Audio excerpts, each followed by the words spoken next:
Hello everybody, welcome to the YouTube channel Sai edu pharma. CSVTU का जो अभी का जो बैच है उनका पीएचडी सिनॉप्सिस की डेट आ गई है और साथ ही साथ इसके बाद इनकी आरडीसी होगी। तो ये जो है ये अगर हम इसका इनका नोटिफिकेशन देखें जो कि 27 अप्रैल 2025 का है, तो इसको देखेंगे इसको डिटेल्स में कि कैसे आपको सिनॉप्सिस बनानी है और इसका क्या क्या प्रोसीजर है।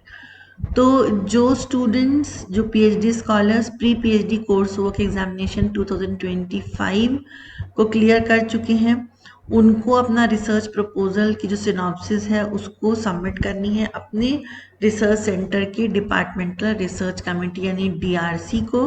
साथ ही साथ आपको पे करना है फीस ₹2000 और रिसर्च सेंटर को यूनिवर्सिटी को भेजने की लास्ट डेट है 20 मई 2025। तो जो सिनॉप्सिस है उसका एक प्रिस्क्राइब फॉर्मेट है, उसी फॉर्मेट में आपको 6 हार्ड कॉपीज बोला गया है यहाँ पर, और साथ में एक सीडी भी आपको सबमिट करनी है जिसमें कि पीडीएफ फॉर्मेट में आपके सिनॉप्सिस होगी। और एक चीज़ और बहुत इम्पॉर्टेंट है कि जो डीआरसी है उसके सामने एक प्रेजेंटेशन होगा जिसमें कि कैंडिडेट और उनके सुपरवाइज़र को सुपरवाइज़र होंगे, और उसके बाद उनके अप्रूवल के बाद ही डीआरसी के अप्रूवल के बाद ही आरडीसी होगी, और आरडीसी में आपका सिनॉप्सिस जो है वो अप्रूव होगा और टॉपिक जो है वो फाइनल होगा। तो इसमें एक चीज़ देखना है हमको कि जो सुपरवाइजर को सुपरवाइजर्स हैं उनकी एलिजिबिलिटी आपको मॉडिफाइड ऑर्डिनेंस नंबर 10 है CSVTU का, उसमें देखना है और उसके हिसाब से ही एलिजिबिलिटी जो है वो होगी फाइनल। और सुपरवाइजर का भी बायोडेटा जो है वो सबमिट होगा with the soft copy in CD। जब आरडीसी में अप्रूव हो जाएगा टॉपिक और साथ ही सुपरवाइजर, उसके बाद एक रजिस्ट्रेशन लेटर इशू होगा स्कॉलर्स को, और उसके बाद एक रजिस्ट्रेशन फीस पे करनी होगी within 1 week to the university. तो यहाँ पर इम्पॉर्टेंट ये है कि डीआरसी के सामने आपको सब कुछ प्रेजेंट करना है और डीआरसी अप्रूव करेंगे आपका टॉपिक को, तभी आप आगे जा सकते हैं। अब आपको क्या क्या स्टेप्स हैं जो बहुत इंपॉर्टेंट आपको ध्यान देने हैं। रिसर्च स्कॉलर्स को अपना रिसर्च प्रपोजल अच्छे से बनाना है, उसकी 6 कॉपीज आपको स्पायरल फॉर्म में सबमिट करनी है अलॉन्ग विद द सीडी। हो सकता है यहाँ 7 कॉपीज भी बोल सकते हैं क्योंकि एक कॉपी सुपरवाइजर की भी होती है। और ऑल एकेडमिक रिकॉर्ड्स जो है स्टूडेंट के 10th 12th UG PG MPhil और जो पब्लिकेशन पीएचडी रिलेटेड है पीएचडी वर्क रिलेटेड वो आपको इसमें सबमिट करने हैं। ब्रीफ बायोडेटा आपको देना है इंक्लूडिंग वर्क एक्सपीरियंस, आधार कार्ड की फोटोकॉपी और brief biodata of propose supervisor को supervisor along with all the academic records and work experience along with soft copy in the CD। Research centre को क्या करना है, उनको अच्छी तरीके से चेक करना है सारे डॉक्यूमेंट्स, अटेस्ट करना है copies of all submitted documents. DRC meeting date एक फाइनल होगी जिसको कि एडवांस में आपको कैंडिडेट्स को बताना है, मतलब कि नोटिस जल्दी निकाल के उसके बाद ही आपको सिनॉप्सिस का प्रेजेंटेशन कराना है। फिर जो मीटिंग कंडक्ट होगी और उसी में रिसर्च प्रपोजल जो है प्रिस्क्राइब्ड फॉर्मेट जो दिया है उसमें फॉरवर्ड किए जाएंगे। फिर आफ्टर कंडक्टिंग डीआरसी मीटिंग जो भी सूटेबल और अप्रूव प्रपोजल्स हैं उनको यूनिवर्सिटी को सबमिट करना है along with subject wise list in scheduled date. यहाँ पर डेट आपको ऊपर बताया गया था 20 मई से पहले सबमिट करना है।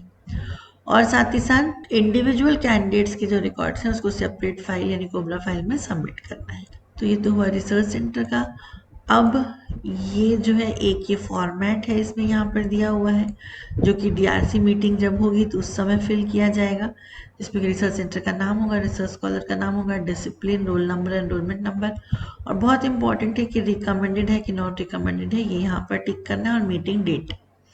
इसमें जो डीआरसी मेंबर्स हैं उनके नाम लिखे जाएंगे और सिग्नेचर होगा विद डेट, और यहाँ पर जो सुपरवाइजर या को सुपरवाइजर हैं उनके नाम और डिटेल्स होंगे, और जो टॉपिक उन्होंने रिसर्च प्रपोजल में डाला है वो टॉपिक यहाँ पर लिख करके चेयरमैन डीआरसी का यहाँ सिग्नेचर होगा और प्लेस और डेट लिखा जाएगा। ये फॉर्म बहुत इंपॉर्टेंट है जो कि इंडिविजुअल कैंडिडेट वाइज सबमिट होगा। साथ ही साथ इसमें 3 कंसेंट फॉर्म्स हैं। पहला है consent of PhD research scholar, second है कंसेंट ऑफ पीएचडी सुपरवाइजर, और थर्ड है कंसेंट ऑफ पीएचडी को सुपरवाइजर। ये आपको एक पेज प्रिंट आउट निकालना है, इसमें डिटेल्स फिल करनी है और सिग्नेचर के साथ इसको सबमिट करना है। किसको फॉरवर्ड करना है? फॉरवर्ड करना है to registrar CSV2 Bhilai with remarks या कमेंट्स बाय चेयरमैन DRC। तो यहाँ पर अगर रिकमेंडेड है तो रिकमेंडेड करके डेट डाल के सिग्नेचर होगा यहाँ पर चेयरमैन DRC का विद सील। अब बहुत इंपॉर्टेंट पॉइंट आता है कि सिनॉप्सिस जो है उसका लेआउट क्या होगा। तो सबसे पहले तो फर्स्ट पेज या कवर पेज होगा जिसमें कि आपका जो रिसर्च टाइटल है वो क्लियरली लिखा होगा और उसका भी टाइटल पेज आगे हम आपको बताते हैं। सेकंड आता है डिक्लेरेशन जो कि स्कॉलर का डिक्लेरेशन होगा। फिर table of contents, abstract, list of tables, list of figures, list of abbreviations या सिंबल और फिर आएगा बॉडी ऑफ द सिनॉप्सिस। क्या क्या होगा इसमें? आपको पहले टाइटल जो है एकदम क्लियर स्पेसिफिक टाइटल होना चाहिए, बहुत लंबा टाइटल आप ना रखें और टाइटल ऐसा होना चाहिए कि जो आप वर्क करने वाले हैं वो इसमें क्लियरली मेंशन्ड हो। उसके बाद आता है इंट्रोडक्शन, इसमें कि आप बेसिकली अपना पर्पस बताते हो, थोड़ा सा बैकग्राउंड बताते हो और ये इसकी वर्ड लिमिट है 1000 वर्ड्स की। फिर आता है objectives of the proposed research, मतलब एम एंड ऑब्जेक्टिव यहाँ रहेगा, आप क्यों ये वर्क को करना चाहते हो, इसका क्या एक वो रिसर्च एडवाइसेज बोला जाता है इसको कि क्यों हम ये टॉपिक को ले रहे हैं और इसकी क्या बेनिफिट्स हैं, वो आता है ऑब्जेक्टिव में। फिर लिटरेचर रिव्यू होता है, एक ये ब्रीफ रिव्यू है जो कि ऑलरेडी वर्क इसी वर्क से रिलेटेड हो चुका है, प्रीवियस 10 ईयर्स के पेपर्स आप इसमें इंक्लूड करें, इसको क्रोनोलॉजिकल वे में लिखें और अच्छा होगा कि करंट टू बैक जाए। इसके बाद आता है proposed methodology during the tenure of research work, किस तरीके से आप परफॉर्म करोगे इसी में आपका प्लान ऑफ वर्क आएगा। इसके बाद expected outcome of the proposed work होगा। मैक्सिमम 20 पेजेस में आपकी सिनॉप्सिस कंप्लीट हो जाएगी, इसमें जो टाइटल पेज है और जो सर्टिफिकेट वाला पेज है उसको छोड़ के है। और लास्ट में फिर रेफरेंसेस होंगे स्टैंडर्ड फॉर्मेट में, इसको आपको देख लेना है। बिब्लियोग्राफी है स्टैंडर्ड फॉर्मेट में, अपेंडिसेस है, कुछ एक्स्ट्रा आपको ऐड करना है तो, और आपके कोई रिलेटेड पब्लिश्ड पेपर्स हैं। अब बात करेंगे कवर पेज की। सबसे ऊपर लिखना है सिनॉप्सिस ऑफ द थीसिस, इसका फॉन्ट साइज होगा 14 और फॉन्ट है टाइम्स न्यू रोमन। उसके बाद प्रपोज्ड टाइटल है, टाइटल को इन्वर्टेड कॉमास में लेना है और फॉन्ट साइज इसमें 16 है और 1 लाइन की स्पेसिंग है। सबमिटेड टू लिखना है जो कि फॉन्ट साइज है 14 और इटैलिक्स में रहेगा। इसके बाद CSV2 का लोगो होगा, फिर छत्तीसगढ़ स्वामी विवेकानंद टेक्निकल यूनिवर्सिटी भिलाई लिखा होगा फॉन्ट साइज 16 में, स्पेसिंग 1। फिर ब्रांच लिखना है, इसका फॉन्ट साइज 14 है, 1 लाइन स्पेसिंग है। फिर फैकल्टी ऑफ आप किस उसमें आते हैं वो पूरा डिटेल फैकल्टी ऑफ लिखना है यहाँ पर। फिर फॉन्ट साइज 14 है इसका भी। उसके बाद बाय मतलब स्टूडेंट का नाम रहेगा, फॉन्ट साइज 12। फिर एनरोलमेंट नंबर, फिर नेम ऑफ द कैंडिडेट, फिर रिसर्च सेंटर, इसमें name of the approved research centre आएगा, 14 का फॉन्ट साइज। और अंडर द सुपरविजन में को सुपरवाइजर का नेम, डेजिग्नेशन और एफिलिएटेड इंस्टीट्यूट नेम, फिर को सुपरवाइजर का नेम, डेजिग्नेशन और एफिलिएटेड इंस्टीट्यूट नेम, ये 14 के साइज में है। फिर मंथ और ईयर, ये बहुत इंपॉर्टेंट है, अगर आपका मई में जा रहा है तो मई 2025, 14 के फॉन्ट में, ये पूरा टाइम्स न्यू रोमन है। उसके बाद रिमार्क्स ऑफ द IDC यहाँ पर लिखा जाएगा। इसके बाद आप ये फॉर्मेट देख सकते हैं, डिक्लेरेशन बाय द स्कॉलर है, ये फिक्स फॉर्मेट है, इसी फॉर्मेट में आपको देना है। फिर आता है एब्स्ट्रैक्ट, ये एक आपके वर्क का ब्रीफ समरी होती है, इसको आपको अच्छे से लिखना है।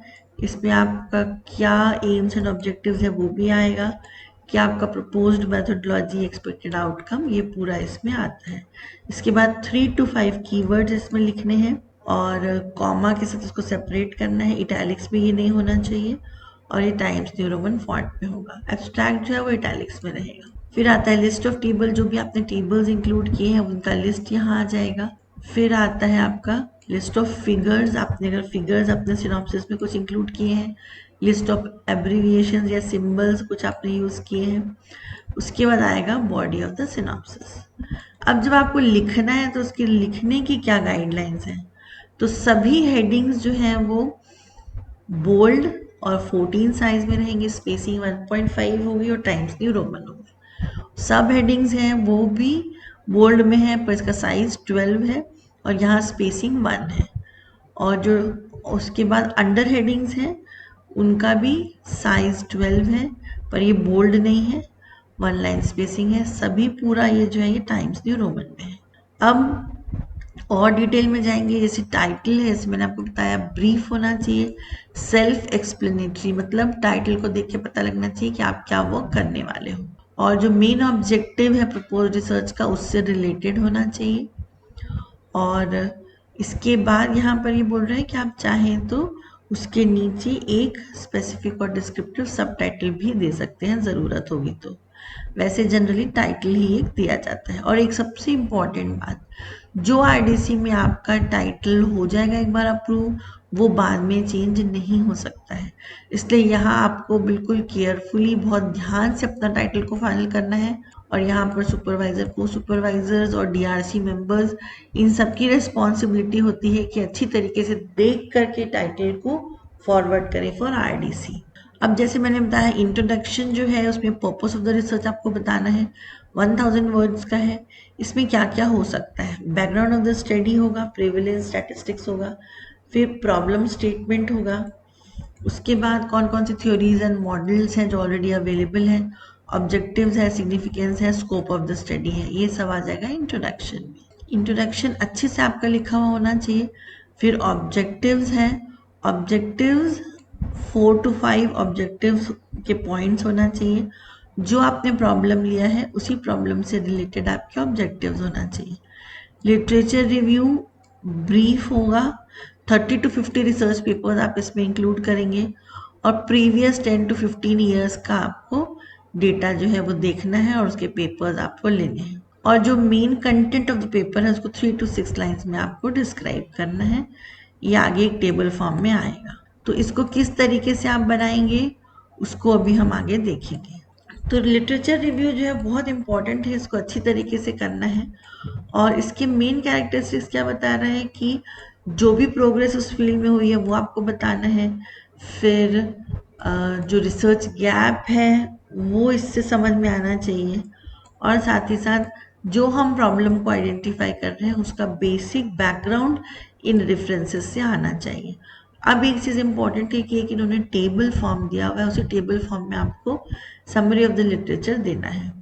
सीरियल नंबर, ऑथर्स नेम, यहाँ पर हमको ध्यान रहे कि सरनेम और एटॉल इस तरीके से लिखना है। सोर्स रहेगा, ईयर, फिर कंटेंट, डायमेंशन या वेरिएबल, और लास्ट में फाइंडिंग्स। इस तरीके का आपको एक टेबल बनाना है। फिर आता है प्रपोज्ड मेथोडोलॉजी। इसमें हमको क्या करना है, सबसे पहले तो एक अच्छा सा प्लान ऑफ वर्क आपको बनाना है पॉइंट वाइज। फिर उसको डिटेलिंग आपको करनी है उसकी कि क्या मेथड्स आप उसको यूज करोगे। तो पूरा आपके पास मेथड्स जो हैं क्लैरिटी के साथ इसमें होने चाहिए। अब जैसे कि इसमें कुछ पॉइंट्स दिया हुआ है कि हाउ इज द स्टडी, मतलब कैसे आप स्टडी को करोगे, कौन से सोर्सेज होगा डेटा का, डेटा जो है आप क्या डेटा कलेक्ट करेंगे, कौन से मेथड्स, प्रोसीजर्स, इंस्ट्रूमेंट्स यूज करेंगे, और साथ ही साथ पूरा डिटेल उसकी वैलिडिटी, रिलायबिलिटी कैसे होगी, आप स्टैटिस्टिक्स कैसे करेंगे, सारा डिटेल यहाँ पर होना चाहिए। तो जस्ट एक आउटलाइन के लिए उन्होंने दिया है कि research design, tools and techniques जो आप यूज़ करेंगे, experiments, data collection, analysis, interpretation, flow chart और टेबल्स एंड फिगर्स, ये डिटेल में आपको मैथोडोलॉजीज में देनी है। फिर आता है एक्सपेक्टेड आउटकम। तो जो आपके ऑब्जेक्टिव्स हैं उसको देखते हुए, मेथड्स को अडॉप्ट करते हुए, आखिरी में आप क्या एक इमेजिन करते हैं कि क्या आउटकम होना चाहिए प्रपोज्ड वर्क का, वो यहाँ पर आपको डिटेल में अच्छी तरीके से बताना। एक तरीके से प्रेडिक्शन है हमारे वर्क का। तो इसमें आता है एकेडमिक आउटकम, टेक्निकल आउटकम और साइंटिफिक या सोशियो इकोनॉमिक आउटकम। तो किस तरीके से ये हमारे लोगों को, आम आदमी को इसका बेनिफिट होगा, इसको कैसे हम वेलफेयर ऑफ द सोसाइटी के लिए यूज़ होंगे, किस तरीके से ये एकेडमिकली लोगों के काम आएगा, वो सब चीज़ें इसमें आनी चाहिए। अब बात करते हैं रेफरेंसेस की। तो जो आपने कंटेंट लिया है वो कहाँ से लिया है उसको बोला जाता है साइट करना टेक्स्ट में। तो आपको टेक्स्ट में रेफरेंसेस को साइट करना है और उसके बाद उसको डिटेल में यहाँ पर रेफरेंसेस को लिखना है। तो इस तरीके से दिया हुआ है कि पहले आपका सरनेम आएगा, फिर इनिशियल आएगा, फिर ब्रैकेट में ईयर आएगा, यहाँ पर फिर फुल स्टॉप है एक, फिर यहाँ पर जैसे ये बुक का रेफरेंस है तो बुक का नाम है, एडिशन है, फिर प्लेस है, पब्लिकेशन हाउस है और ISBN नंबर और लास्ट में पेज नंबर। जर्नल का रेफरेंस अगर होता है तो सरनेम है, फिर कॉमा करके इनिशियल है, फिर डॉट है, फिर कॉमा है। अगर दो है तो बीच में एंड लगेगा, फिर सरनेम कॉमा। ये आप बिल्कुल ध्यान दीजिएगा कि किस तरीके से यहाँ पर दिया हुआ है। ब्रैकेट में ईयर है, उसके बाद फिर टाइटल है, टाइटल के बाद आपका जर्नल का नाम होगा, फिर वॉल्यूम नंबर, फिर ISSN नंबर और फिर लास्ट में पेज नंबर है। इसी तरीके से वेबसाइट के रेफरेंस का भी दिया हुआ है। इसको आप अच्छे से बिल्कुल केयरफुली देखेंगे। अपेंडिसेस में आएगा कि अगर आप कुछ अटैचमेंट्स अगर देना चाहते हैं तो वो अलग से अपेंडिसेस में आप दे सकते हैं। इसमें ब्लैंक क्वेश्चनियर है, कुछ टेबल्स हैं, ब्रोशर्स है, अगर आप ये कुछ इसमें डालना चाहते हैं तो आप डाल सकते हैं। फिर रिलेटेड पब्लिश्ड पेपर, क्या आपके कुछ इसी वर्क से रिलेटेड पहले से ही कुछ पब्लिश अगर पेपर्स हैं इंटरनेशनल नेशनल जर्नल्स में या कॉन्फ्रेंसेस सेमिनार्स में, तो वो भी आप यहाँ पर डाल सकते हैं। और स्पेशली ध्यान रखना है कि पब्लिक रिसर्च पेपर्स होना चाहिए, SCI, स्कोपस या कोई और इंडेक्स जर्नल में, उसको डिटेल आपको बताना है। तो एक चीज़ और बहुत इम्पॉर्टेंट है कि आपको ये देखना है कि आपका वर्क कॉपीड ना हो। इसके लिए आपको प्लेगैरिज्म प्रॉपरली चेक करना है कि कहीं भी प्लेगैरिज्म नहीं होना चाहिए। और दूसरा ये है कि जो आप रिसर्च टाइटल दे रहे हैं वो कहीं और रजिस्टर नहीं होना चाहिए, इसको आपको बिल्कुल ध्यान देना है। फिर आपको फोकस्ड होना है रिसर्च क्वेश्चन में, बी कंसाइज एंड अवॉइड जनरलाइटीज। मतलब जनरल सा आपको नहीं लिखना है, आपको एकदम स्पेसिफिक टॉपिक लिखना है। फिर आपको जो स्टाइलिंग दी हुई उस हिसाब से अच्छे से एडिट करिए और वेरी क्लियरली इस तरीके के जो एकदम ऐसे वर्ड्स हैं जो कि स्पेसिफिक ना हो उनको आपको यूज़ नहीं करना है। फिर use specific concrete language, use scientifically accurate language, okay. और आपको रिलाई करना है primarily on paraphrasing, not direct quotes. अच्छी तरीके से पढ़िए, पूरा लैंग्वेज करेक्शन करिए और उसके बाद आपको यहाँ बहुत इम्पॉर्टेंट है कि आपको अपने सुपरवाइज़र से अच्छे से चेक कराना है और तभी आपको अपनी सिनॉप्सिस सबमिट करनी है। फिर डिटेल दिया हुआ है कि जो RDC होगी उसमें जो मेंबर्स बैठे होंगे, इवैल्यूएशन कमेटी बैठी होगी, वो क्लियरली आपके जो वर्क है उसको अच्छे से देखेंगे, एनालाइज करेंगे, टॉपिक को देखेंगे और उसके बाद आपको वो फाइनल डिसीजन मिलेगा कि आपका टॉपिक अप्रूव हो रहा है कि नहीं हो रहा है। अब आता है कि जो PhD सुपरवाइज़र है उनको एक एप्लीकेशन फॉर्म है जो कि सबमिट करना होता है रिकॉग्निशन के लिए। इसमें बाकी तो सब नेम और डिटेल्स वगैरह ही है। जो हमको एक चीज़ इम्पॉर्टेंट इसमें केयरफुली फिल करनी होती है वो है स्टैट्यूट 19 जो होता है CSVTU का, उसमें आपका क्या स्टेटस है।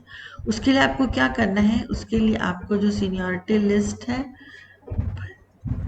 वो सीनियरिटी लिस्ट में आपका जो ईयर है और किस नंबर पे आपका नाम है वो डिटेल आपको यहाँ पर लिखना है।